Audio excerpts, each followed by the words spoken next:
Video mo na lang kita. Magandang gabi mga guys.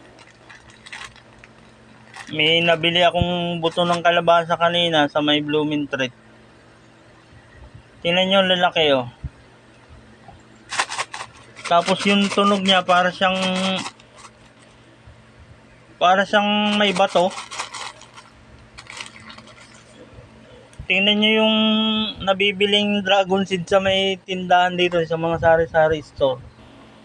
Tingnan nyo yung pagkakaiba niya. Ayan oh. Ayan oh, ito yung nabibili oh. Tapos yung nabili ko sa Blooming Treat. Ito oh. Yan oh, laki.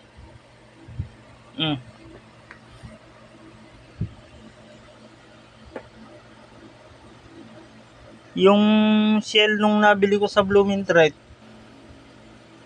para siyang ano, yung may patong na ano, na bato o kaya semento.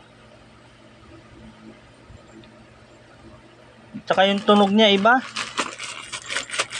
Oh, para siyang barya.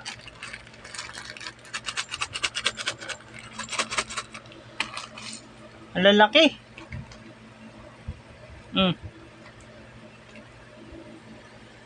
Ngayon lang ako nakakita ng ganitong mga buto. Saan kaya galing to mga guys? Comment nyo nga ako kung saan galing to. Laki ng diferensya.